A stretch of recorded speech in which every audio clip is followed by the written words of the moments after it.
Study IQ IAS Hindi की ऑडिटोरियल कार्यक्रम में आपका स्वागत है। मैं हूं शिवानी। दोस्तों, इस कार्यक्रम में यूपीएससी और राज्य सिविल सेवा परीक्षा के मेंस एग्जाम को ध्यान में रखते हुए टॉपिक को कवर किया गया है। कार्यक्रम में आज का टॉपिक है शासन व्यवस्था में ईमानदारी।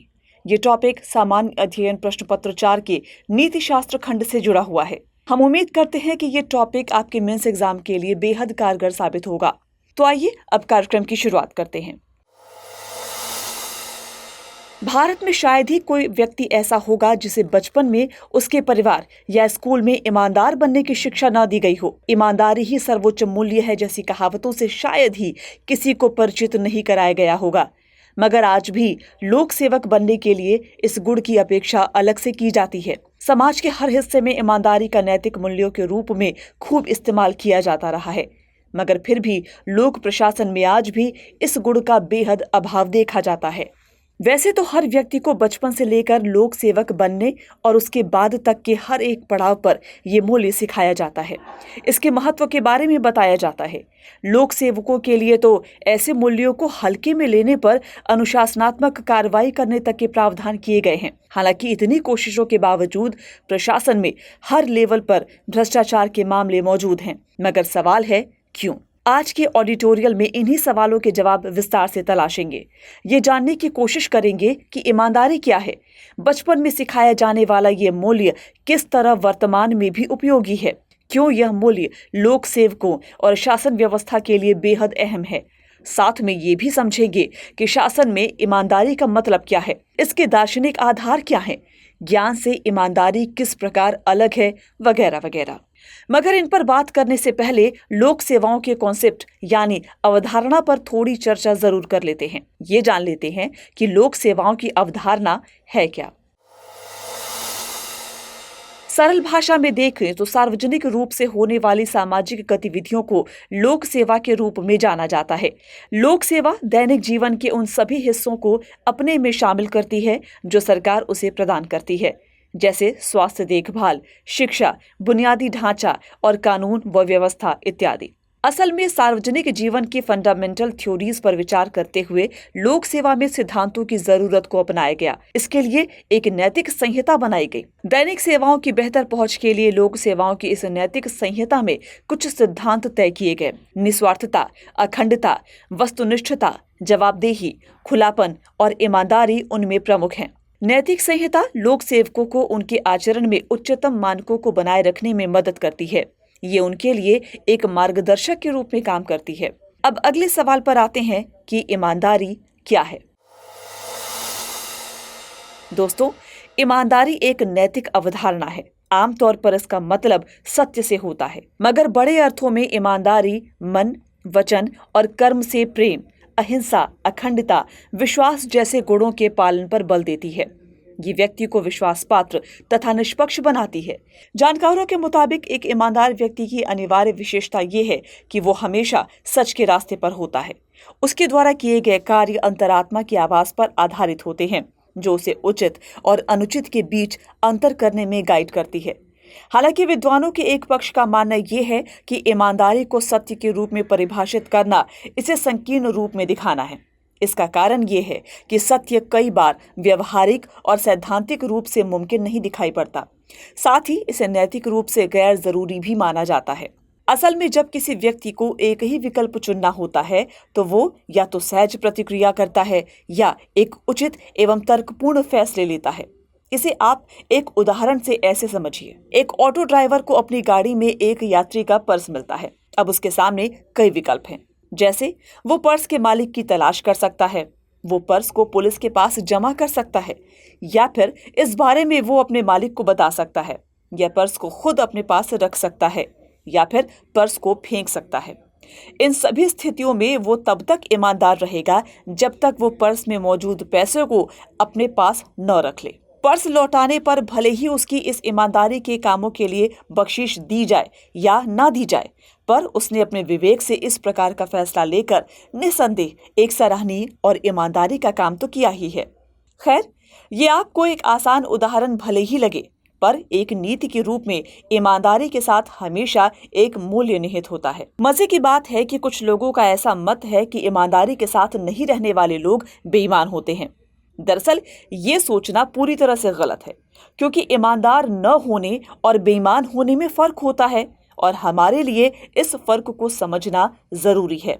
आमतौर पर लोग ईमानदारी का साथ नहीं देते क्योंकि वो डरते हैं, और डर को हम कभी भी बेईमानी के साथ नहीं जोड़ सकते। अब एक नजर शासन और ईमानदारी के दार्शनिक आधार पर डाल लेते हैं।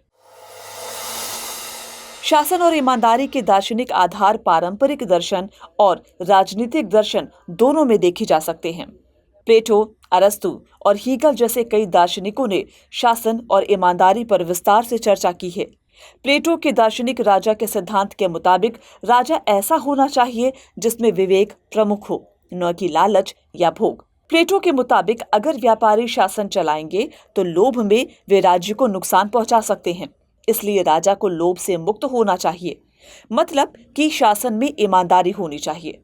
इसी तरह अरस्तु के अनुसार राज्य ही इंसान को इंसान बनाता है। इसका कहने का भाव ये है कि राज्य अपनी मूल प्रवृत्ति में ही नैतिक संस्था है और कोई भी नैतिक संस्था बेईमानी के आधार पर नहीं चल सकती। वहीं अगर भारतीय दर्शन की बात करें तो श्रीमद् भगवद गीता में भी इसका आधार मिलता है। गीता स्वधर्म पालन पर जोर देती है और राजा का स्वधर्म बिना स्वार्थ के ईमानदारी से राजकाज चलाना माना जाता है। इसीलिए राज्य व प्रशासन में ईमानदारी जरूरी है। इसी तरह बौद्ध दर्शन परंपरा के मुताबिक राज्य का मूल मकसद सामाजिक व्यवस्था की रक्षा करना है। इस व्यवस्था को नैतिकता की भाषा में अधिक समझा जाता है। ईमानदार राजा के लिए न्याय निष्ठा ही राजा का असल धर्म है। आंतरिक और विदेश दोनों नीतियों के मार्गदर्शन में ईमानदारी ही न्याय निष्ठा का सिद्धांत है। किसी भी राज्य में आमतौर पर राजा नीति सिद्धांतों की उसी कड़ी से जुड़ा होता है जिससे उसकी प्रजा जुड़ी होती है। राजा ही आदर्श प्रस्तुत कर अपनी जनता की खुशहाली या बदहाली का कारण बनता है। इसीलिए एक राजा को अपने कार्यों में ईमानदारी का आदर्श पेश करते रहना बेहद जरूरी है।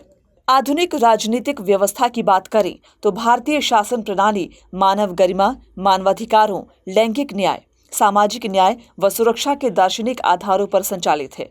उदाहरण के लिए महिलाओं का सम्मान वह दार्शनिक आधार है जिसने भारतीय शासन प्रणाली को महिला सशक्तिकरण के लिए जरूरी कानूनों को बनाने के लिए प्रेरित किया। ईमानदारी का दार्शनिक आधार भी इसी प्रकार भारतीय स्थितियों के संदर्भ में स्पष्ट किया जा सकता है। यहाँ परिवार और शिक्षण संस्थान विशेष रूप से ईमानदारी के गुणों को विकसित करने वाले सामाजिक उपकरण रहे हैं।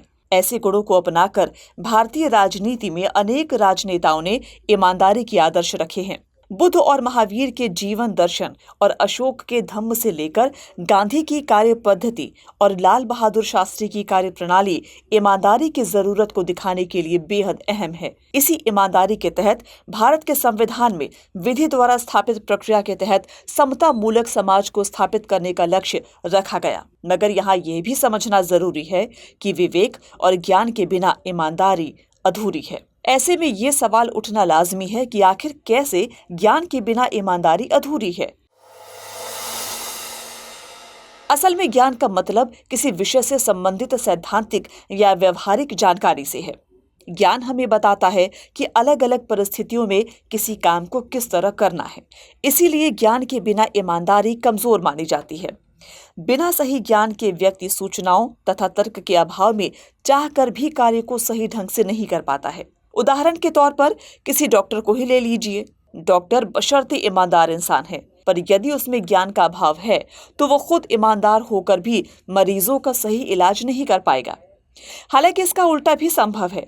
अगर किसी के पास ज्ञान है पर वो ईमानदार नहीं है तो ईमानदारी के अभाव में ज्ञान खतरनाक हो सकता है। असल में ईमानदारी एक ऐसा गुण है जो इस ज्ञान के सही इस्तेमाल को तय करता है। उदाहरण के लिए जानकारी रखने वाला एक अधिकारी ईमानदारी के अभाव में भ्रष्ट होकर संपूर्ण समाज का नुकसान कर सकता है। इसके अलावा ईमानदारी से रहित एक ज्ञानी व्यक्ति अपने ज्ञान का इस्तेमाल समाज को नुकसान पहुंचाने के लिए भी कर सकता है। इस तरह ज्ञान का संबंध व्यक्ति की क्षमता से है, जबकि ईमानदारी का संबंध उचित ढंग से काम करने की आंतरिक प्रेरणा से है। शासन में कामों को मजबूती देने के लिए ज्ञान तथा ईमानदारी, इन दोनों का समन्वय बेहद जरूरी है। अब सवाल है कि शासन में ईमानदारी क्यों जरूरी है? असल में सामाजिक न्याय को हासिल करने और प्रशासन में दक्षता के लिए शासन व्यवस्था में ईमानदारी जरूरी होती है। जानकार मानते हैं कि शासन में ईमानदारी की मौजूदगी के लिए मजबूत कानून, नियम और विनिमय आदि की जरूरत पड़ती है। साथ ही ये भी जरूरी है कि इनका अनुपालन प्रभावी तरीके से कराया जाए। पारदर्शिता तथा उत्तरदायित्व जैसे गुण शासन में ईमानदारी को बढ़ाने में सहायक माने जाते हैं। सूचना का अधिकार अधिनियम जैसे कदमों ने पारदर्शिता तथा सिटीजन चार्टर जैसे कदमों ने उत्तरदायित्व की भावना को मजबूत करने में महत्वपूर्ण भूमिका निभाई है। इसके अलावा ईमानदारी से अच्छी लोक छवि का निर्माण होता है, विश्वसनीयता व साख बढ़ती है, जो प्रशासन के लिए बेहद जरूरी है। लोक सेवकों की ईमानदारी और बेहतर आचरण जन आंदोलनों के उभरने के अवसरों को सीमित करता है और जनता व शासन के बीच बेहतर संबंधों को बनाने में प्रभावी भूमिका निभाता है। हालांकि ये अभी विडंबना है कि जहां एक और ईमानदारी आंतरिक रूप से अनुशासन से संबंधित होती है, वहीं भारत में लोक जीवन से आंतरिक अनुशासन दिन प्रतिदिन कम होता जा रहा है। पश्चिमी देशों में इंसान उच्च पदों पर पहुंचने के साथ ही कानून के प्रति सम्मान का भाव विकसित कर लेता है। यहाँ शासन वर्ग भी कानूनों का पालन ईमानदारी और अनुशासन के साथ करता है। मगर भारत में ज्यादा से ज्यादा शक्ति का संकेंद्रण इस बात का सूचक होता है कि वो किस सीमा तक कानून से परे जाकर कोई काम कर सकता है। यहाँ ईमानदारी को किसी विशिष्ट परिस्थिति से निपटने के लिए एक व्यवहारिक उपाय की जगह किसी भी स्थिति के लिए बस एक नैतिक प्रतिक्रिया के रूप में देखा जाता है। इसीलिए एक सार्वजनिक पदाधिकारी को अपने किसी भी निजी हित की घोषणा करनी चाहिए जिसका उसके कर्तव्यों के साथ संघर्ष हो सकता है। इस तरह के संघर्ष से बचने के उपाय करने चाहिए जिससे सार्वजनिक हित की रक्षा हो। कुल मिलाकर कहें तो ईमानदारी लोक प्रशासन का मूल आधार है। अंग्रेजी के महान लेखक विलियम शेक्सपियर ने भी ईमानदारी को सर्वोच्च गुण माना है। उनके मुताबिक कोई भी प्रसिद्धि ईमानदारी जितनी समृद्ध नहीं होती। शेक्सपियर की ये लाइंस भौतिकतावादी व्यवहारिक जगत के लिए भले ही निराधार और अव्यवहारिक दिखाई दे, मगर मानसिक समृद्धि और शासन में विकास के लिए किसी न किसी तरह अभी भी इसकी प्रासंगिकता बनी हुई है। चलिए अब आज के टॉपिक पर आधारित सवाल को नोट कर लेते हैं। सवाल है, ईमानदारी के दार्शनिक आधार क्या हैं? शासन में ईमानदारी की भूमिका का मूल्यांकन कीजिए। उम्मीद है आज का ये पूरा टॉपिक आपकी परीक्षाओं के लिहाज से आपके लिए बेहद कारगर साबित होगा।